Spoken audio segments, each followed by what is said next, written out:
அப்படியே லட்டை எடுத்து உடச்சி பார்க்கலாங்க. சூப்பராக கிடச்சிருக்குங்க. எவ்வளோ நைஸாக இருக்குது பாருங்கள். பார்த்தீங்களா? எம்மி எம்மி லட்டு ரெடி. ஹாய் ஃப்ரெண்ட்ஸ், எல்லோரும் எப்படி இருக்கீங்க? நல்லா இருக்கீங்களா? இன்றைக்கி சூப்பராகிட்டு ஈவினிங்கில் ஸ்நாக்ஸுக்கு லட்டு பண்ண போகிறாங்க. பேஷனுக்கு லட்டு பண்ண போகிறேன். நம்ம கடலை மாவு இருக்குது பாருங்கள். கடலை மாவு வச்சு சூப்பர் டேஸ்ட்டில் இன்றைக்கி லட்டுங்க. நம்ம பூந்தி அரிசி லட்டு பண்ணதோட இந்த மாதிரி செஞ்சு பாருங்கள். ரொம்ப ஈஸி, டேஸ்ட்டும் ரொம்ப நல்லாயிருக்கும். நம்ம வீட்டில் இருக்க பொருளை வச்சே ஈஸியாக பண்ணிடலாங்க. எப்படி பண்ணுறதுன்னு பார்க்கலாம். வீடியோ முழுவதும் ஸ்கிப் பண்ணாமல் பாருங்கள். வீடியோ பிடிச்சிருந்துன்னா லைக் பண்ணுங்கள். வாங்க வீடியோக்குள்ளே இன்றைக்கி பேசுகிறக்க லட்டு எப்படி பண்ணுறதுன்னு பார்க்கலாம். இதுக்கு வந்து நம்ம கடலை மாவு எடுத்துக்கிடலாங்க. ஒரு ஃப்ரை பேனில் கடலை மாவு எடுத்துக்கோங்க. நம்ம எந்த கப்பால் மாவு எடுக்கமோ அதே கப்பால் எல்லா பொருளும் எடுத்துக்கிடணுங்க. இந்த கப்புக்கு 2 கப்பு கடலை மாவு எடுக்க போகிறேன். 2 கப்பு கடலை மாவுங்க. இதுக்கு 1 கப்பு நெய் எடுக்கணும், 1 கப்பு சுகர் எடுக்கணுங்க. கரெக்டாக இருக்கும் உங்களுக்கு. இப்போ 1 கப்பு சுகருங்க. இதை நம்ம பவுட்ரு பண்ணி எடுத்துக்கிடணும். பவுட்ரு பண்ணி தான் போடணும், லாஸ்ட்டில் போடணுங்க. அப்புறமா 2 கப்பு பாலுங்க. இதே அளவு தான். 2 கப்பு கடலை மாவு, 2 கப்பு பால், 1 கப்பு சுகரு, 1 கப்பு நெய்யுங்க. இந்த மெஷர்மெண்ட்டில் பண்ணிக்கோங்க. கொஞ்சமாக நம்ம ஏலக்காய் நுணுக்கி போடணும். கடலை மாவு லட்டுக்கு வந்து அளவு இதுதான். இந்த அளவில் செஞ்சு பாருங்கள், சூப்பராக கிடைக்கும். அடுப்பை ஆன் பண்ணிடலாம். அடுப்பை ஆன் பண்ணிவிட்டு இதமான தீயில வச்சு நம்ம வறுத்து எடுத்துக்கணுங்க.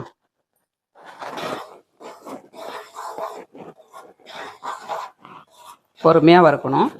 அடி பிடிக்காத அளவுக்கு, கலர் சேஞ்ச் ஆகாத அளவுக்கு நல்ல மனம் வரதல்லையும் வறுத்துக்கோங்க. வறுத்ததுக்கப்புறம் நம்ம நெய் ஆட் பண்ணிடலாம்.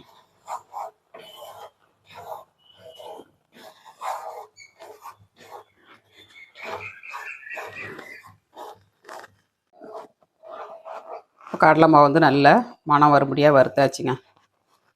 அடுப்பை ஆஃப் பண்ணிடலாம். இந்த அளவுக்கு வறுத்து எடுத்துக்கோங்க. அடுப்பை ஆஃப் பண்ணியாச்சுங்க. அடுப்பை ஆஃப் பண்ணிவிட்டு அப்படியே விட்டுறக்கூடாது, நமக்கு அடி பிடிச்சிரும்.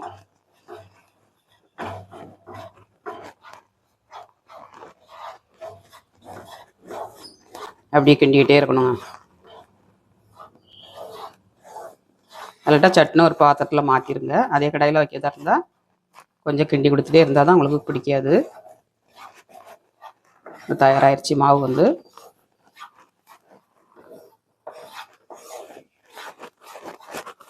அவ்வளோதாங்க, மாவு ரெடி ஆயிடுச்சு. இப்போ மாவு வந்து நம்ம வறுத்து எடுத்தாச்சு. வேற ஒரு பவுலில் மாற்றிடலாம்.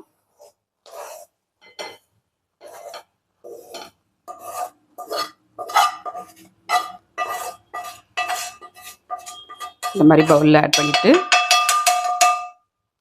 நம்ம இப்போ வந்து இதில் பால் ஆட் பண்ணிடணுங்க. காய்ச்சி ஆற வச்ச பால்.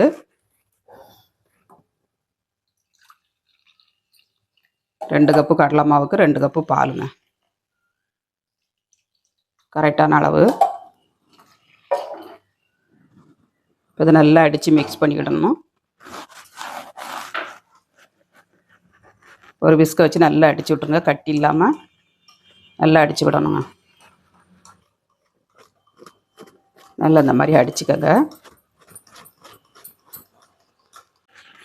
இப்போ கட்டி இல்லாமல் நல்லா அடித்து எடுத்தாச்சுங்க. இந்த மாதிரி அடித்து எடுத்துக்கோங்க ஒரு விஸ்கை வச்சு. அவ்வளோதாங்க. இப்போ நம்ம இதை கிண்டி எடுத்துக்கலாம். அதே கடாயை அடுப்பில் வச்சு நம்ம பண்ணிடலாங்க. இப்போ அடுப்பை ஆன் பண்ணிடலாம். அதே கடாயில் 1 கப்பு நெய்யுங்க.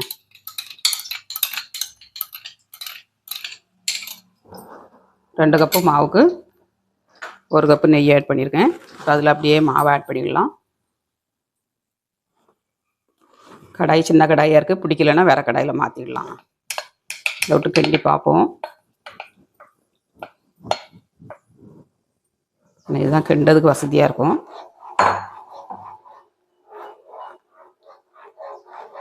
அப்படியே கிண்டணுங்க. கிண்டி நல்லா கட்டியாகி நல்லா நம்ம மாவு எப்படி ட்ரையாக எடுத்தோமோ அதே மாதிரி வறுத்து எடுக்கணும்.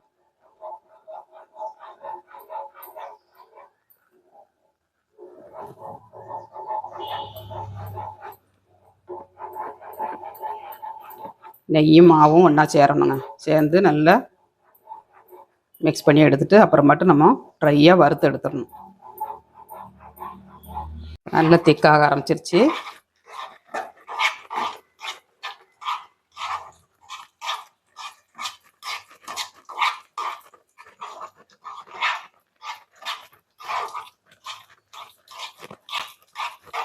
அப்படியே கிண்டிக்கிட்டே இருக்கணுங்க கை விடாமல். மணல் மாதிரி வறுத்து எடுத்துடணும் நம்ம.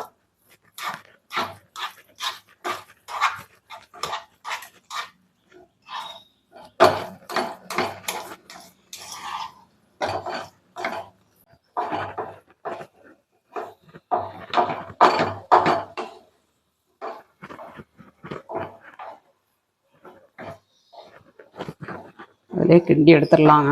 இந்த கடாயிலே கரெக்டாக வந்துடும். நம்ம இதிலே கிண்டி எடுத்துக்கலாம். இந்த நான்ஸ்டிக்கு பூரா என்ற சென்னையில் கிடக்குங்க. இந்த சின்ன கடாய் ஒன்று தான் அங்கே இருக்குது.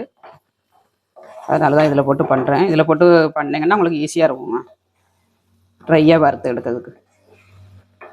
நம்ம அலுமினிய கடாய், இண்டாய் கடாய் என்னைக்காக உங்களுக்கு வந்து அடி பிடிச்சிக்கிட்டே இருக்கும். நான்ஸ்டிக்கில் வந்து உங்களுக்கு பிடிக்காது.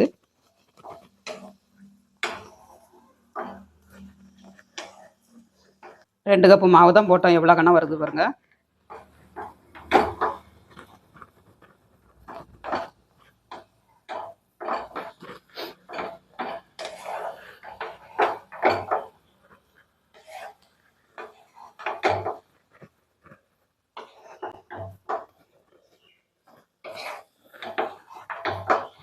அப்படியே வறுத்து எடுத்துக்கலாம்.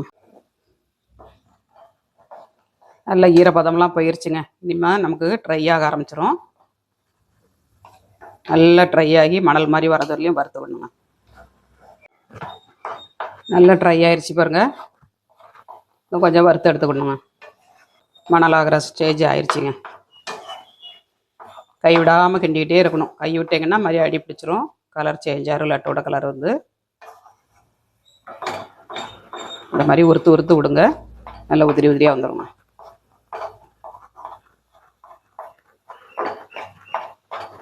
இந்த ஈரப்பதம்லாம் போயாச்சுன்னா உங்களுக்கு ட்ரை ஆயிரும்.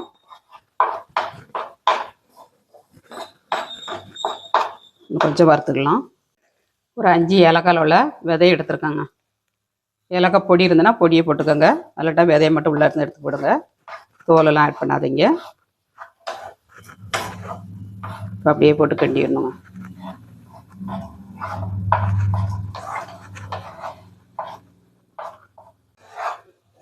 நல்லா ட்ரை ஆக ஆரம்பிச்சிருச்சு. கொஞ்சம் ட்ரை ஆனோன்னா அடுப்பு ஆஃப் பண்ணிடலாங்க. நல்லா மணல் மாதிரி வந்துருச்சு பாருங்க. 1/2 hour ஆகுங்க. அடுப்பை சிம்மில் வச்சு இந்த மாதிரி வறுத்திங்கன்னா 1/2 hour ஆகும். போட்ட உடனே நமக்கு இந்த மாதிரி கிடைக்காது. ஆனால் 1 மாதம் 2 மாதம் வரைக்கும் நீங்கள் ஸ்டோர் பண்ணி வச்சு சாப்பிட்லாங்க. கெட்டே போகாது உங்களுக்கு. ஆற வச்சு தான் நம்ம சுகர் ஆட் பண்ணணுங்க. ஆற வைக்காமல் சுகர் ஆட் பண்ணிங்கன்னா உங்களுக்கு மெல்ட் ஆயிரும். சூட்டோட போடும்போது கொஞ்சம் ஆற வச்சு நம்ம ஸ்வீட்டை ஆட் பண்ணி உருண்டை பிடிச்சி விடணுங்க. சரிங்களா? கரெக்டாக வந்திருக்கு பாருங்கள். சூப்பராட்டு கலர் உங்களுக்கு இந்த அளவுக்கு கிடைக்கும். ரொம்ப எல்லோ கலர்லலாம் வராது. ஏன்னா நெய் நம்ம நிறைய ஊற்றி வறுத்துருக்கோம். 1 hour போட்டு நம்ம ஃப்ரை பண்ணும்போது கலர் இந்த கலரில் தான் வரும். அதனால் டேஸ்ட் ரொம்ப நல்லா இருக்குங்க.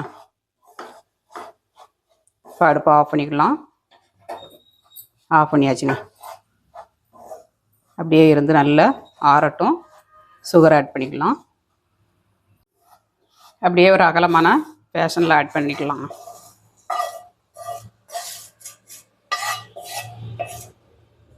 அப்படியே இருந்து ஆறட்டும்.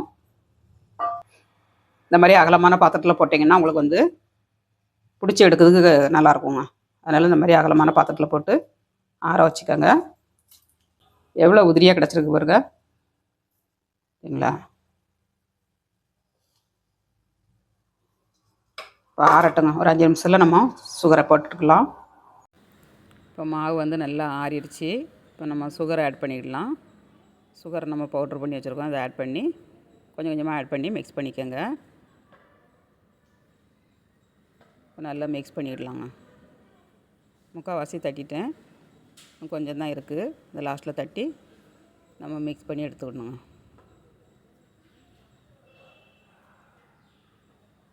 சூடாக இருந்ததுன்னா அப்படியே மெல்ட் ஆயிரும். உங்களுக்கு உருண்டை பிடிக்கிறதுக்கு சதன்னு ஆயிருங்க.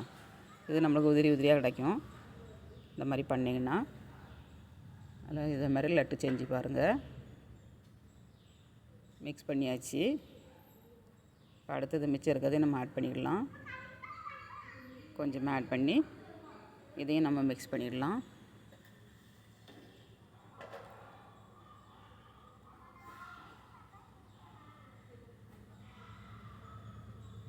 இப்போ நல்லா மிக்ஸ் பண்ணியாச்சு. மிச்சம் இருக்க சுகரையும் போட்டுக்கிடலாம்.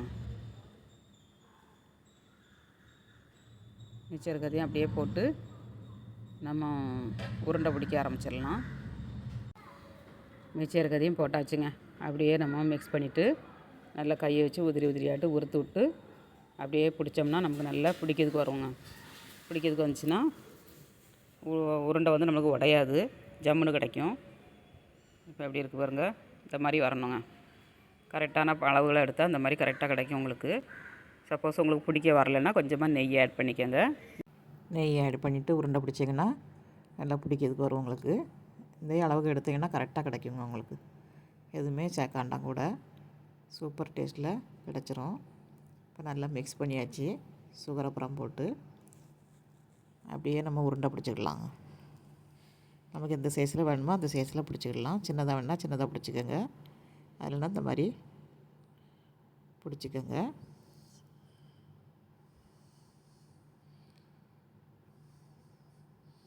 இந்த மாதிரி உருண்டை பிடிச்சி வச்சோம்னா டெய்லி ஒரு உருண்டை ஸ்நாக்ஸ் ஃபுல்லாக வச்சு கொடுத்து விட்டிங்கன்னா சாப்பிட்டு வந்துடுங்க குழந்தைகளுக்கு. இந்த மாதிரி மிச்சம் இருக்கிறதையும் பண்ணி எடுத்துக்கலாம். எல்லாத்தையும் பண்ணி எடுத்தாச்சு. எவ்வளோ எம்மியாக இருக்குது பாருங்கள். சூப்பராக இருந்துச்சுங்க. நாக்கில் வைக்கவும் தண்ணியாக கரைஞ்சி போயிடும், அந்தளவுக்கு சுவையாக கிடச்சிருக்கு. அப்படியே உடச்சி காட்டுற பாருங்க, எவ்வளோ சாஃப்டாக வந்திருக்கு பாருங்கள். வாவ், எவ்வளோ சாஃப்டாக இருக்குது பாருங்கள். நாக்கில் வச்சதும் தண்ணியாக கரைஞ்சி போயிருங்க, அந்த அளவுக்கு சூப்பராக கிடச்சிருக்கு. நீங்களும் உங்கள் வீட்டில் ட்ரை பண்ணுங்கள். ஃப்ரெண்ட்ஸ் அண்ட் ரிலேட்டிவ்ஸ் ஷேர் பண்ணி விடுங்க. அட்டகாசமாக கிடைக்குங்க. சூப்பர் டேஸ்ட்டில் கடலை மாவு லட்டு செஞ்சாச்சுங்க. இந்த மாதிரி நீங்களும் வீட்டில் ட்ரை பண்ணுங்கள். ட்ரை பண்ணிட்டு எப்படி வந்துச்சுங்க கமெண்ட்ஸ் பண்ணுங்கள், லைக் பண்ணுங்கள், சப்போர்ட் பண்ணுங்கள். முதல் முறையாக பார்க்க இருந்தால் சப்ஸ்கிரைப் பண்ணி வைங்க. அப்போ தான் நாங்கள் போடுற வீடியோலாம் உடனே அப்டேட் ஆகும். சாப்பிட்டு பார்க்கலாம். நாக்கில் வச்சதும் தண்ணியாக கரையுதுங்க, அவ்வளோ டேஸ்ட்டாக கிடச்சிருக்கு. ட்ரை பண்ணி பாருங்கள். சூப்பராக இருக்குங்க. கடையில் கூட இந்த மாதிரி கிடைக்குமான்னு தெரில, அந்தளவுக்கு டேஸ்டியாட்டு வீட்டிலே பண்ணியாச்சுங்க. வீடியோ பிடிச்சா லைக் பண்ணுங்கள். மீண்டும் நெக்ஸ்ட் வீடியோவில் சந்திப்போம். பாய்.